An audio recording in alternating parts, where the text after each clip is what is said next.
said 20 and 25 hours. He said, okay, thank you. Declined it. So I don't know if my grades were, did I not study enough, or my grades, I don't know what the deal was. Best thing ever happened to me, though, those guys. So, I mean, That's a I have tough no sense of school. humor whatsoever. That's a tough school. Nuclear engineers on submarine, unless it's on a procedure, they don't do it. Yeah. Did you guys skip? Homes and dripstones. That was the end of the construction project. Those are brand new benches. They're about 3 years old. September 6th, they're going to start paving from that room to the end. September 6th, we're going to start paving the room to the end. They didn't make it. So if you've got a government contract that's behind, that happens. So they're going to pave from back there all the way to the very end. Oh, okay. And I'll explain why when I tell you the story of the trail. There's seats up here if you guys want to sit. There's plenty of room up here. Very ceiling. Now there's something different we haven't seen yet on the ceiling in here. You guys can pick it up when you came in? Those These things guys back right here. there. Now what do we call those guys? Stalactites. Stalactites, they hang on tight to the ceiling. And they grow up on the floor, what do we call them? Stalagmites. Stalagmites, because you might trip on them. Now what those formed is, water has gotten past that sandstone layer, gotten into the limestone, dissolved the limestone, has trickled down and hangs there. Now what happens if you have a can of Coke, Diet Coke, Sprite, Pepsi, those things, leave it out on the counter overnight, what happens? It goes flat. What is going flat chemically? Carbon dioxide is escaping. That's what happens there. The water hangs there, releases the carbon dioxide, the chemistry of the water changes, and it can no longer support that dissolved limestone in solution, so it leaves it behind molecule by molecule. It drips off and evaporates on the floor, it built up. So all these formations are all the same process, dissolved limestone taken somewhere else. And you could make the argument this cave is now dying. Remember, the cave is a hole, and as those things grow, the hole gets smaller, so the cave is dying.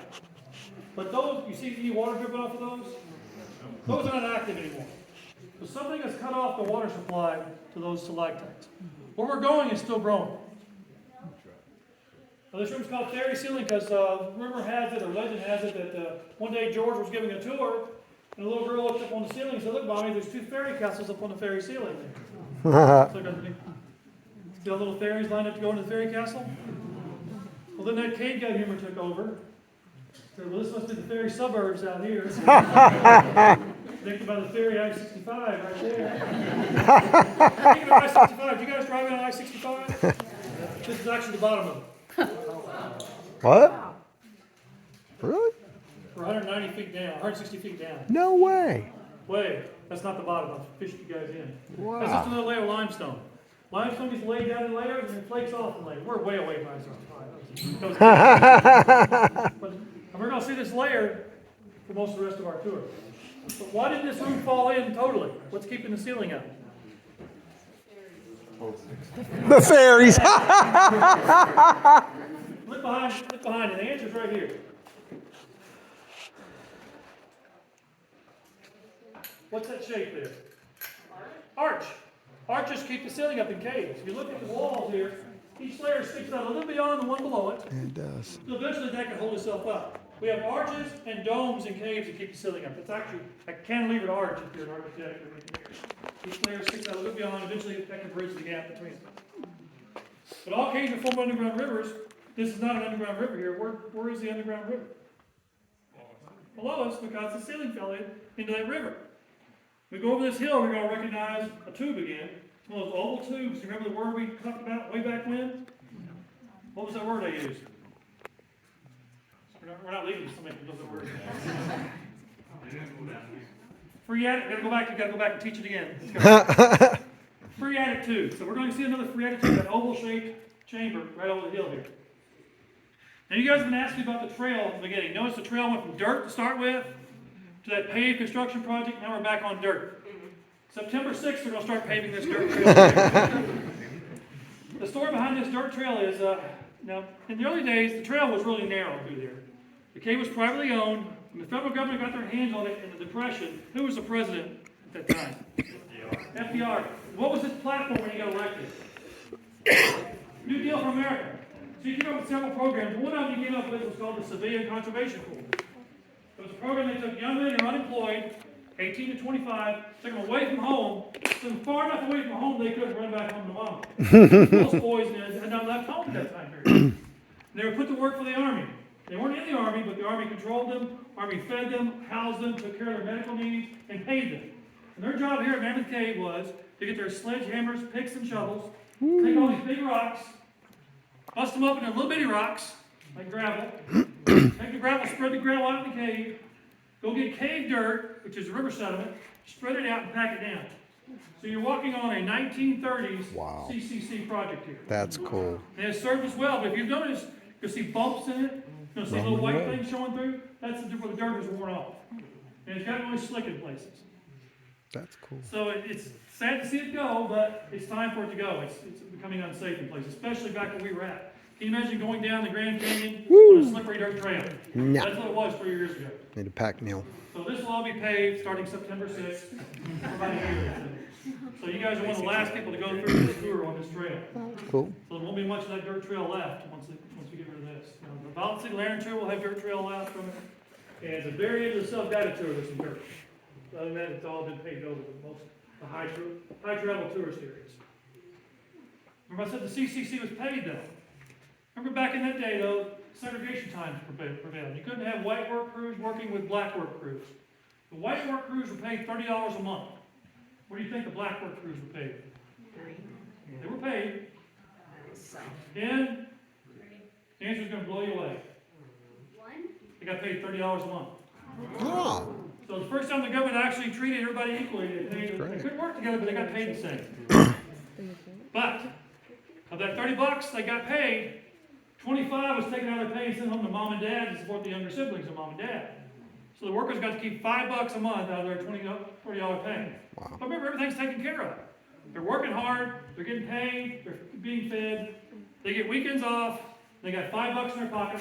They're 18 to 25 years old. Woo! What are they gonna do? Be broke. Probably so, they rent the glass cover. They worked here in the park until December 1941. There's a place called New Discovery. They were laying new trail for a new tourist trail. December 7th happened. They stopped. Wow. Laid down their tools. Most of those guys went off to join the Army because they were already trained to work in groups. They were highly suited to join the Army. So they joined the Army and went off World War II. That trail they were working on, when they came back to go back to work on it, the Park Service decided we're going to keep that as Virgin Cave, keep it for scientific study. So when you get hired here, they take you over there one time to show you that that's where the crystals hang, a foot and a half off the ceiling. Wow. So if you want to see that, you got to come work here. We hire in December. Not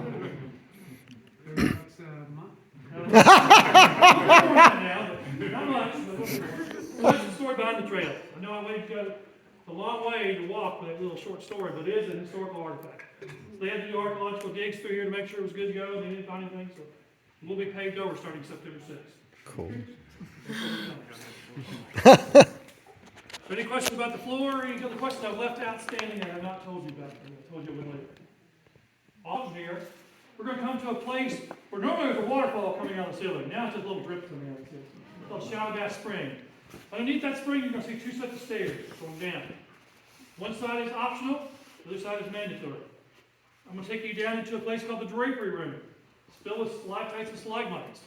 If you choose to follow me down there, that's fine. Take the optional stairs and go down. Then you got to take the mandatory stairs to get back out. It's 49 each way. If you've had enough of stairs, there's one more flight we have to climb before we get there. If you've had enough of stairs, you can wait at the top of the stairs there. Brendan's going to come through, and Brendan's going to take over the lead. I'm going to stay down in the hole. I'm going to be the last man out of the cave. Either way, if you skip that little section, you're still going to see thousands of formations on the way out. It just depends on how your knees feel. If you want to take those extra 49 stairs after doing all these extras. That's not part of the 1313 we're all doing. You understand your choice when you get there? Okay, we're now on the domes and dripstones route. If you guys didn't hear, from that section of benches down there on is the domes and dripstones route. So you guys are seeing about 80% of the domes and dripstones to it. So the only thing you missed was the vertical shaft getting down in there. So I'll leave it up to you if you want to come take that tour. You're going to see everything we're going to see today. You know what you're going to do? You're going to make a decision there, go down, come back up, take a left and top of the stairs, and that's going to take you out. Brendan will lead you out. Don't get wrapped up in the draper room, taking too many pictures, because there's many more nice pictures to be had on the way out. Because we have to be out of the cave here in a half an hour. We missed our bus and have to walk back. That's worse. It's about a 5-mile walk back, so you guys are ready to go, follow me. Do it, Mountain, do it.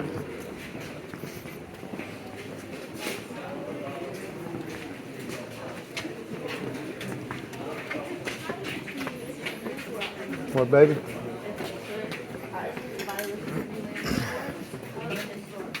Violet is my favorite for us. Yeah. Do they come with a lot of historical things in that one as well? It's all historic. Cool. We're talking 5,000 years ago historic. Yep. This is really jagged through here. Jaggy, It's only jaggy. discovered about 100 years ago over here.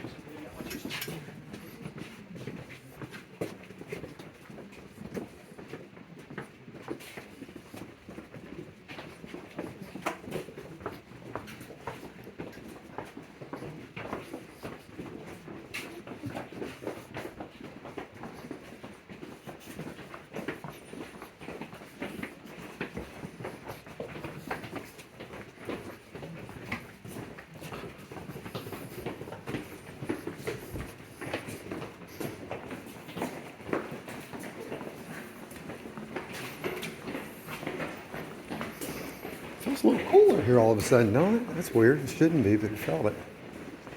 Might have been that ghost. This is the river channel back in the 302.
That is. You see the boats through here.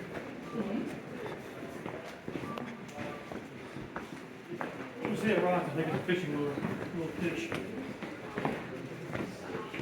Oh. It's your head.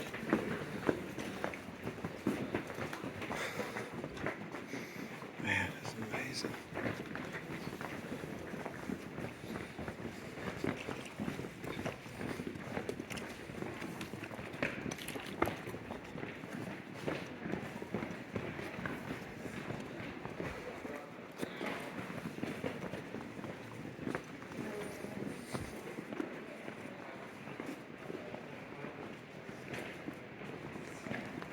Pause it here.